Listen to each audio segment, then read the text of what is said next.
Welcome back to Question with Answer. In this video, we bring you part 2 of the FastAPI interview questions and answers series for 2025.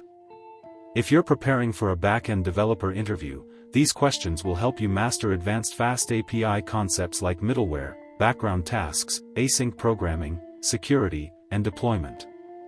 Stay tuned till the end to boost your confidence for your next interview.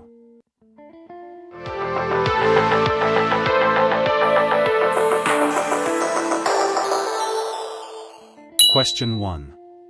What is middleware in FastAPI? Answer. Middleware in FastAPI is a function that runs before and after every request. It allows you to modify requests and responses globally without changing individual route handlers. Common use cases include logging, authentication checks, performance monitoring, and adding custom headers. Middleware functions receive the request, perform actions, and then pass it along to the next process.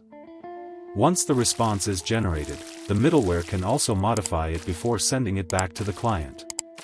In FastAPI, middleware is implemented using decorators like at middleware, HTTP. This makes it simple to build reusable, centralized logic for cross-cutting concerns. Question 2. How does FastAPI handle asynchronous tasks? Answer. FastAPI is built on top of Starlet and uses Python's async and await syntax to handle asynchronous operations efficiently. This allows handling multiple requests concurrently without blocking the main thread. For example, if your API fetches data from a database or external API, using async ensures other requests aren't stalled.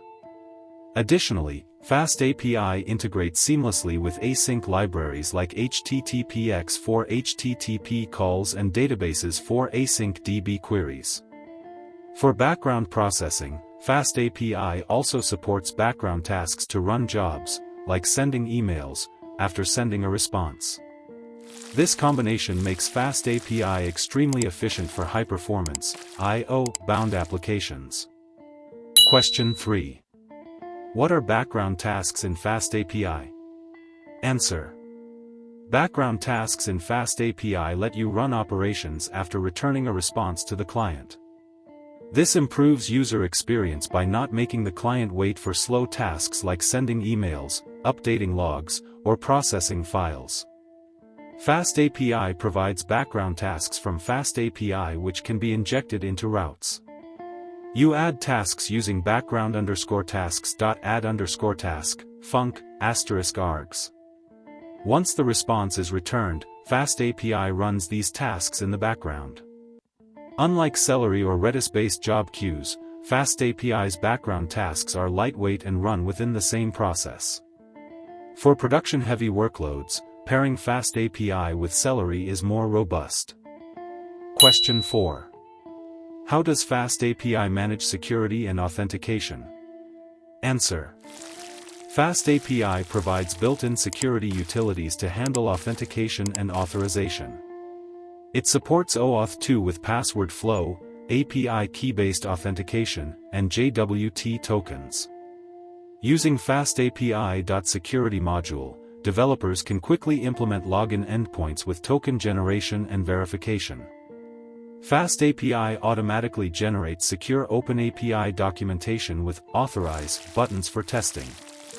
Dependency injection makes it easy to enforce role-based access by adding security dependencies to routes. For advanced cases, FastAPI integrates with libraries like PyJWT or AuthLib to manage token validation and refresh flows. Its design balances security, simplicity, and flexibility, making it production-ready for modern APIs. Question 5. What is dependency injection in FastAPI? Answer. Dependency injection, DI, in FastAPI allows you to define reusable, modular functions that can be automatically injected into route handlers. This is done using Python's depends function. For example, you can define a dependency that connects to the database, validates users, or checks API keys. FastAPI ensures these dependencies are resolved before executing the main endpoint logic. This improves code reusability, maintainability, and testability. Unlike frameworks where DI is complex, FastAPI keeps it Pythonic and simple, allowing developers to structure APIs cleanly with separation of concerns. Question 6. How does FastAPI handle file uploads? Answer. FastAPI provides an easy way to handle file uploads using the file and upload file classes from FastAPI.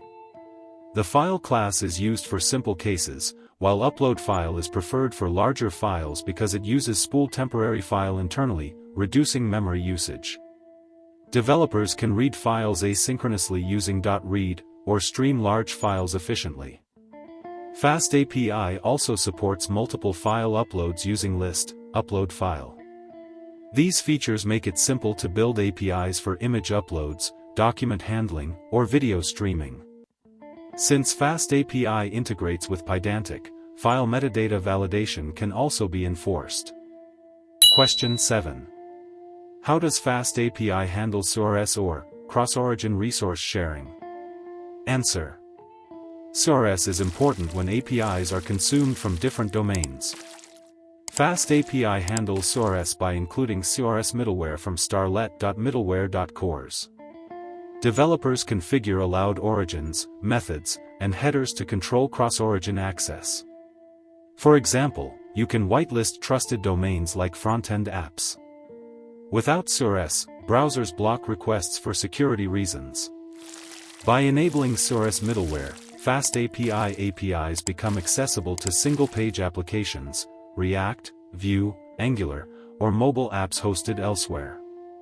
Misconfigured CRS can be a security risk, so developers must carefully limit origins instead of using asterisk in production.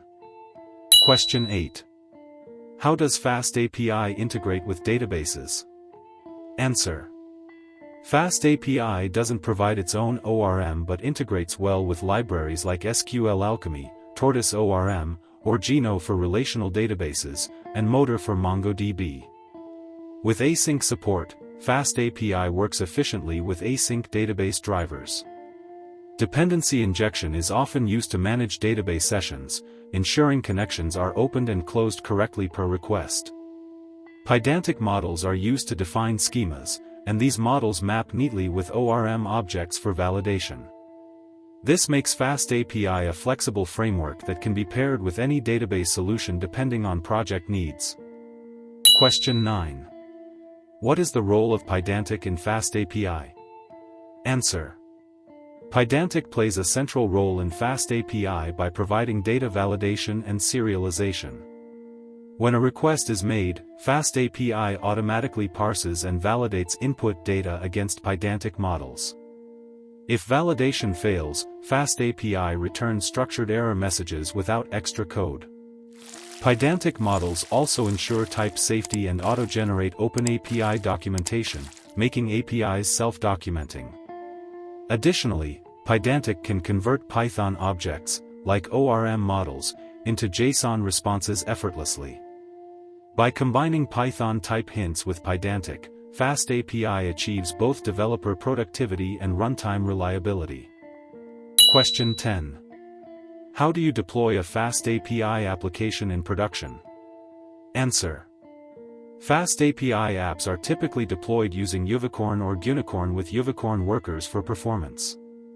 Deployment options include Docker containers, Kubernetes, or cloud platforms like AWS, GCP, and Azure. For load balancing, Nginx or Traefik is often used as a reverse proxy. FastAPI supports ASGI, which makes it compatible with event-driven servers like Daphne as well. Best practices include enabling HTTPS, configuring CRS, using environment variables for secrets, and setting worker counts according to CPU cores. With proper deployment, FastAPI can handle thousands of requests per second efficiently. That's all for this video. If you found this video helpful, don't forget to subscribe, give it a thumbs up, and hit that notification bell for more content, so you don't miss any upcoming video. And, if you have any questions or topics you'd like us to cover in future videos, please let us know in the comments below. Until next time, keep exploring and keep coding. Thanks for watching, and happy coding.